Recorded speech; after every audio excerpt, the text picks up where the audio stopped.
While atheists often view themselves as champions of reason, reason is one of the most inescapable problems for atheism. Unfortunately, atheists usually don't realize it because they haven't followed their beliefs through to the obvious conclusion. Human beings tend to trust our cognitive faculties, which is simply a fancy term for the processes and abilities we use to form our beliefs. These processes and abilities include things like memory, moral judgment, reason, and so on. Of course, we understand that our cognitive faculties aren't perfect. We understand, for instance, that our memories are incomplete and sometimes wrong. Nevertheless, we assume that if we carefully think through a problem, we can get to the truth. So, the general reliability of our cognitive faculties is something we take for granted. However, when we adopt a belief that undermines this general reliability, we're no longer justified in believing that our cognitive faculties are generally reliable. If, for example, I come to believe that a mad scientist has put a chip in my brain that controls my memories, I'm no longer justified in trusting my memories.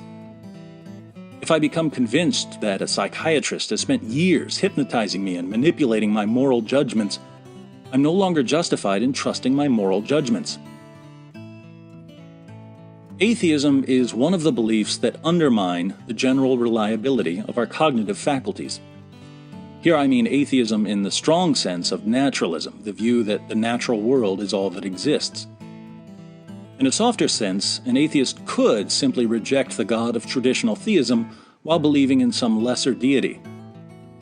But most people who call themselves atheists don't mean that they reject one particular God. They mean that they reject all gods and anything supernatural, leaving them with the natural world. It's this strong sense of atheism, naturalism, which undermines the reliability of our cognitive faculties.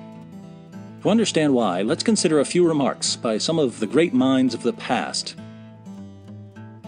In the first of his Meditations on First Philosophy, French philosopher and mathematician René Descartes is deliberately undermining the reliability of his cognitive faculties because he wants to know if there's anything that can't possibly be doubted, no matter how defective our faculties are.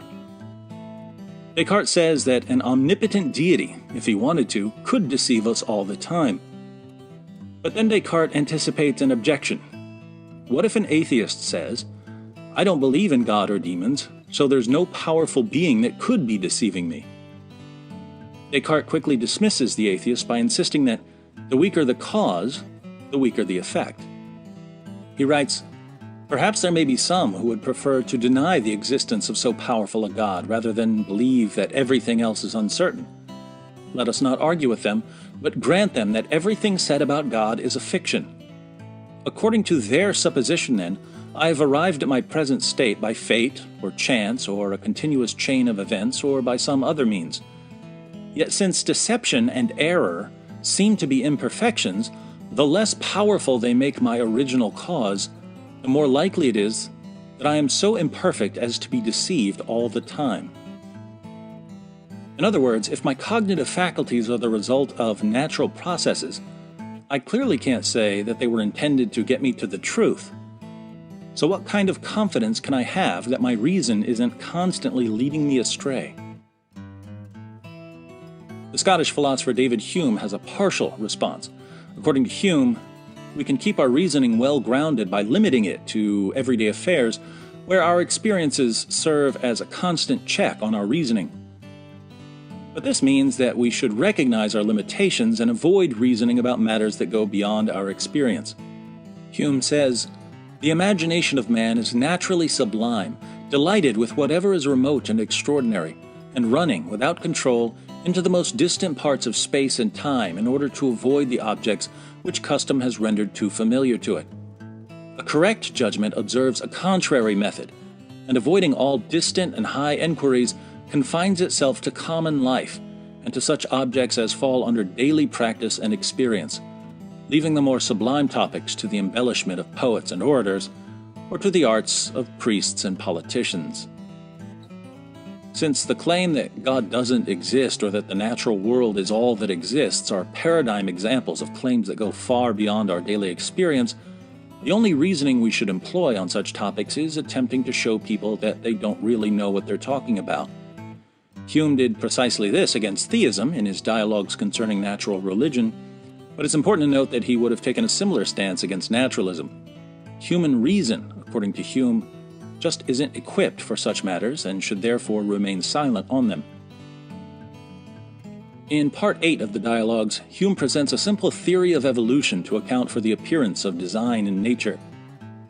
But he's almost joking when he offers his theory. It's mainly an attempt to show that all sorts of wild theories might explain order and complexity, so we shouldn't pretend to understand how we got here. A more serious argument for evolution would come along the following century. In 1859, English geologist and natural historian Charles Darwin published his most famous work on the origin of species by means of natural selection, or the preservation of favored races, and the struggle for life. Darwin argued that within a population of organisms, some organisms will have advantages over others and will therefore be better equipped to survive and reproduce. The offspring of the organisms that survive and reproduce will carry on the advantageous traits, and over a period of many millions of years, we can achieve the biological diversity we see around us. Years after he published on the origin of species, Darwin began noticing a problem. If our cognitive faculties are the product of natural selection acting on variations within populations, then our cognitive faculties were selected because they helped our ancestors survive and reproduce. But the kinds of traits that help us survive and reproduce have to do with finding food, finding shelter, and finding a mate. So the abilities we have were selected by the exact same process that gave other animals their abilities. How could such a process give us cognitive faculties that can be trusted with questions of philosophy or theology or ethics? Darwin lamented, "With me the horrid doubt always arises whether the convictions of man's mind, which has been derived from the mind of the lower animals, are of any value or at all trustworthy. Would anyone trust in the convictions of a monkey's mind, if there are any convictions in such a mind?" Our cognitive faculties may be more advanced in certain ways than the cognitive faculties of a monkey, but the mechanisms that produced them are the same in both cases. We wouldn't trust the convictions of a monkey's mind. Why trust our own? Because we're smarter? How much smarter? Enough for us to explain ultimate reality or the origin of the universe or the origin of life?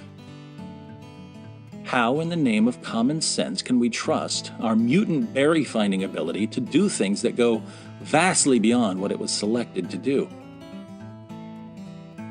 Putting all this together, we can see why belief in naturalism undermines the cognitive faculties required to affirm naturalism.